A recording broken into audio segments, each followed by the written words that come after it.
প্রথমত একটু সামান্য পরিমাণ তেল দিয়ে নিলাম। এবার 200 গ্রাম মুগ ডাউল ঢেলে দিলাম। সামান্য পরিমাণ ভেজে নেব, অল্প আছে।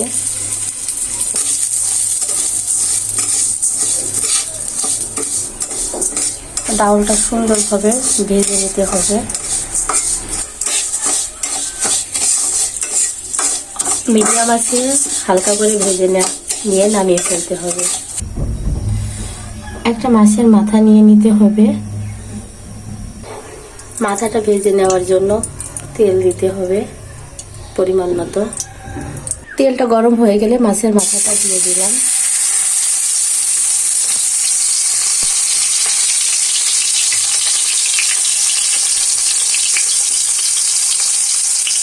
উল্টিয়ে পাল্টিয়ে সুন্দরভাবে মাথাটা ভেজে নিতে হবে।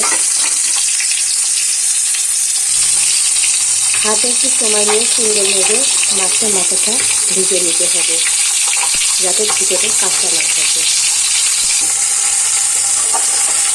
যতটা সম্ভব হয় মাথাটা খুবই সুন্দরভাবে ভেঙে ফিরে ভেজে নিতে হবে, যাতে ভিতরে কাঁচা না থাকে।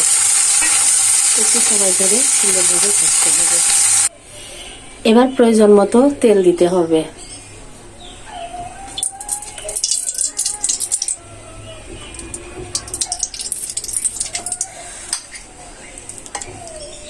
এক চামচ জিরা বাটা, 2 চামচ রসুন বাটা ও 2 চামচ পেঁয়াজ বাটা ও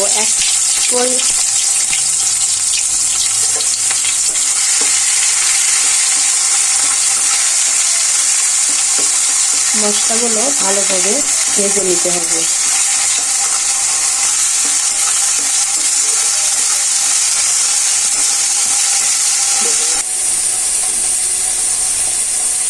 দুই চামচ শুকনো মরিচের গুঁড়া, 1 চামচ হলুদের গুঁড়া এবং প্রয়োজন অনুযায়ী এই গুঁড়া মশলাগুলো এবার কাঁচা মশলার ভিতরে দিয়ে দিতে হবে। মশলাগুলো দেওয়া হয়ে গেলে সুন্দরভাবে মশলাগুলো ভেজে নিতে হবে, যেন মশলা দিয়ে কাঁচা মশলার ঘ্রাণ না পাওয়া যায়।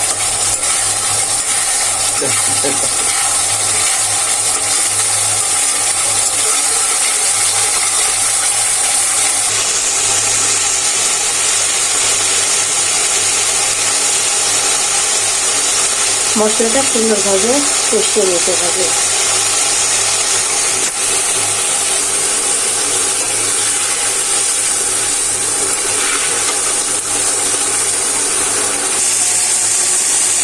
ভিজিয়ে রাখা মুগ ডাল কষানো মশলার ভিতরে দিয়ে দিতে হবে।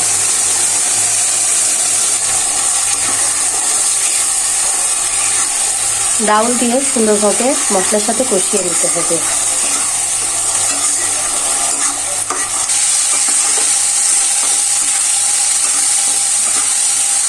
মশলা কষানো হয়ে গেলে 5 মিনিট ঢাকনা দিয়ে ঢেকে দিতে হবে।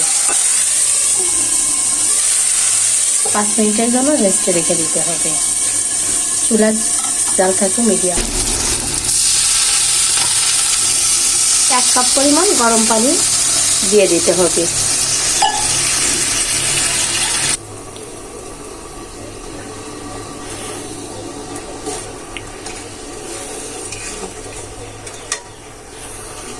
আবারও 5 মিনিটের জন্য ঢাকনা দিয়ে ঢেকে দিতে হবে।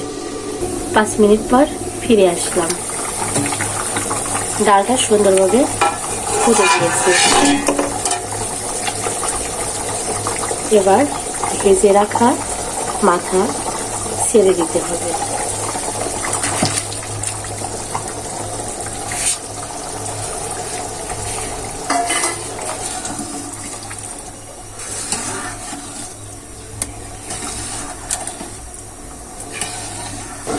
আবারও 10 মিনিট পরে ফিরে আসলাম।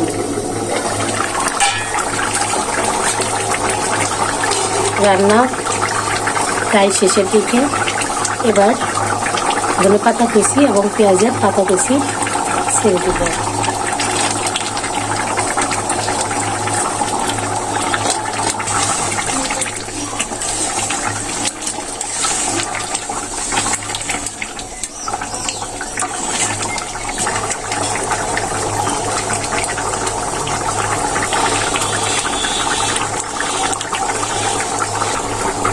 আবারও 10 মিনিটের জন্য মিডিয়াম আছে ঢেকে রাখবো।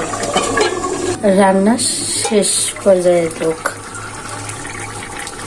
খুব সুন্দর স্মেল পাওয়া যাচ্ছে, দেখেই বোঝা যাচ্ছে কতটা সুস্বাদু হয়েছে। মাছের মাথা দিয়ে মুড়ি ঘন্ট, লো আছে কিছুক্ষণ রেখে দিয়ে পরিবেশন করতে হবে।